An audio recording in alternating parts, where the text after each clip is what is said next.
السلام عليكم ورحمة الله وبركاته. maanta casharkeena waxaan ku qadan doonaa waa casharkii labaad ee ka warramayay sirada tirooyinka. Casharkeena kan ka horeeyay waxaan ku soo qaadanay qayb hordhaca iyo saddex tusaale ah dabcan. Maantana waxaan mar kale dib u sii bidhaamin doonaa maadaama ardayga ay anfacaan wixii lagu celceliyo. Anagoo tusaalooyin soo qaadanay awl tirooyin yar ku soo qaadanay maantana hadii saddex tiro oo kala duwan oo mid dhaban ay tahay midna kinsi tahay midna tiro imtixaan ay tahay qaabkii sirada loo raadinayo ardayga waxa macquul ah inuu xoogaa yar mugdi yar ka galo marka kuwaas ayaa hadda aad u kala saarayna muhiimadana waxa weeye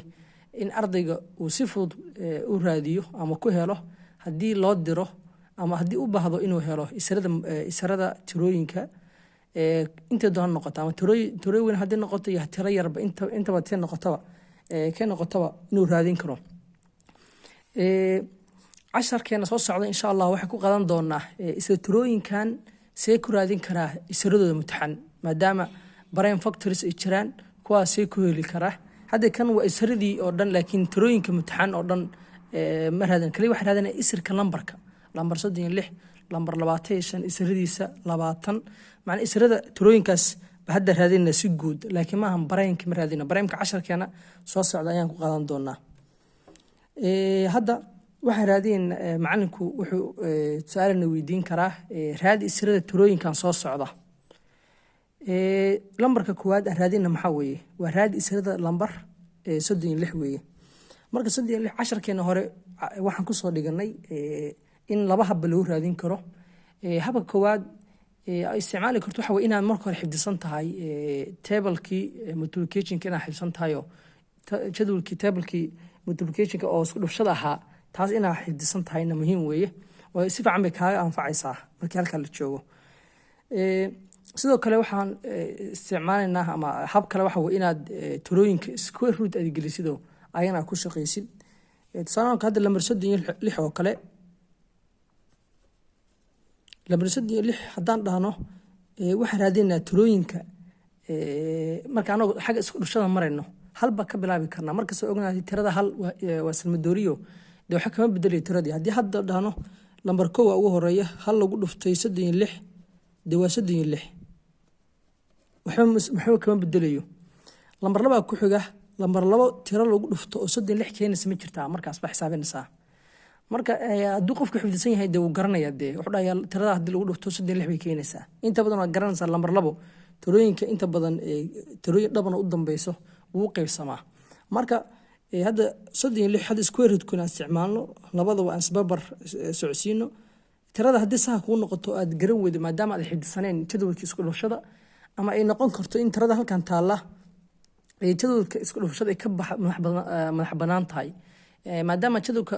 inta badan aan naqaano oo 12 ku eegay 12 lagu dhufto ku eegay moogta marka waa macquul in tiro 125 tiro in lagu diro isaradeeda marka ayadana inta badan waxa u fiican u isticmaashid qaabkan square root-ka taradii labaad banaanka dhigaysa waxa dhahaysaa gudaha hal lambar ba soo qaadanaysaa maadaama hal lambar uu dibadda yaalo hadii lambarkan gudaha weyn yahay weeye ama la eeg yahay hadda laba tiro lagu dhuftay oo 3 keenaysa ma jirto laakiin waxa jira tiro soo dhaweynaysa oo hal laba hal lagu dhuftay waxa dhigi karnaa waa labo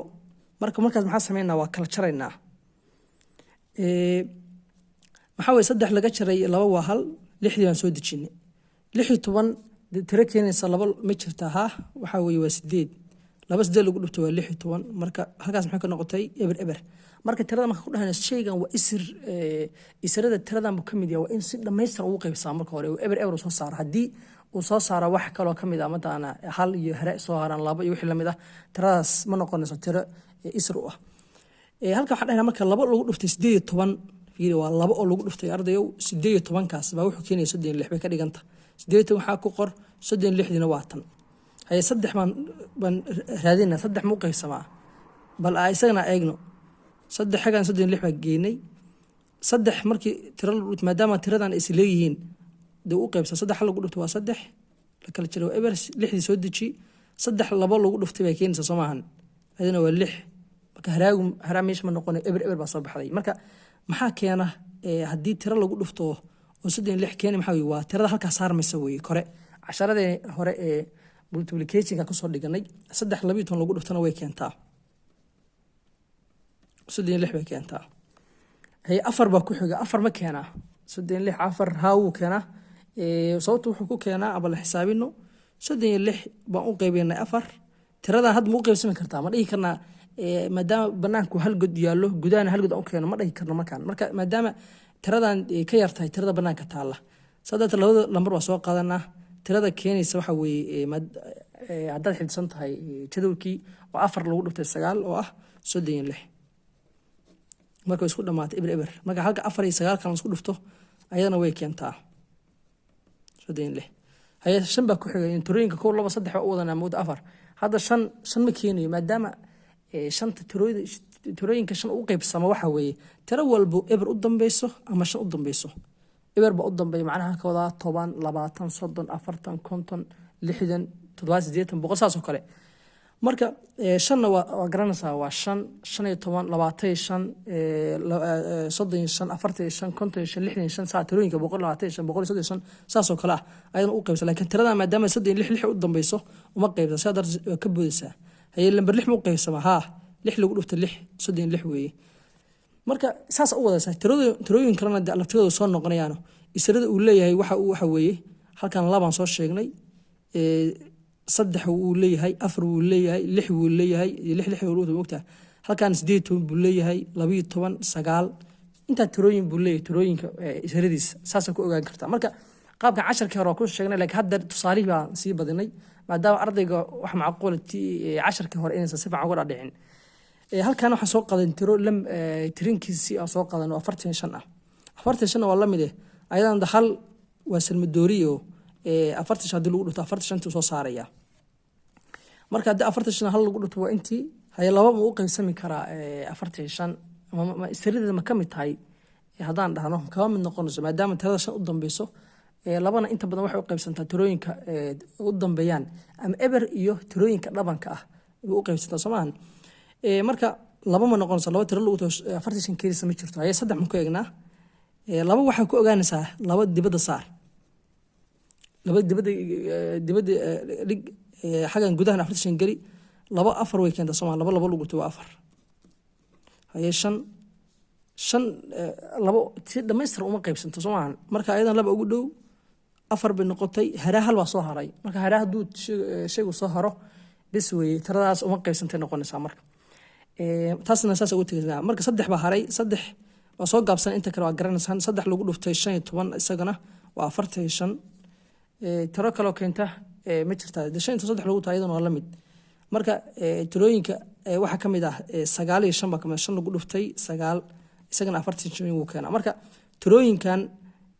dhan oo inta badan waxa loo qoraa hal ba ugu yar saddex ba ku xiga 5 9 15 45 marka intaan way isiridi Soomaan hal ba wuxuu ku dhacay 45 waa 45 saddex waxay ku dhacaysaa 15 waa 45 5 iyo 9 isku dhacna waa 45 marka saas ba u xisaabin kartaa tiro walba intaas way isirada tirada la oranayo 45 isirada 36 markii ma soo cayimin ayaga waxa weeye si u kala yareen hada u qorno 2 3 kuwa hakadii u dhaxaysay 2 3 4 6 9 baa ku xigta malinayaa 12 18 36 marka ayadan 6 baa mar labaad soo noqonaysa marka tiradan halna waa ka booday ileen hal baa wuxuu ka dhacay 36 2 18 saddex 12 ku dhacaysa afarna 9 bay ku dhacaysa lixna 6 bay ku dhacaysa saas isiradaas u qoraysa ardaygu waa inaad isiradii markaad ka shaqeysaa u soo saadid waa inaad saa u qordhaa macalinku uu tilmaamta dhahday isiradii dhan waa kuwan inaad saa ugu biyaamisaa tiro lambar 10 waa tiro mutaxan marka tiro mutaxanna waa garanaysa xeerkeedo ayada iyo hal iskama dhamaadaan tiro kale ayadoo aan hayn oo markii oo keenta ma jirto marka hal lagu dhufto 19 tiro kale oo u qaybsanta ama isiradeeda ka mid ahna ma jirto waa hal iyo laftigeeda marka sidaas way casharkan soo socda insha Allah taala waxaan ku qaadan doonaa isirada mutaxan waxna rajeynaa in casharkan fahanteen muhiimadan waxa weey inaad ku celisaan oo baragta gareysaan arday marka insha allah tacaala casharkeena soo xiga ayaa kaasu noqon doonaa sirada tirooyinka imtixaan.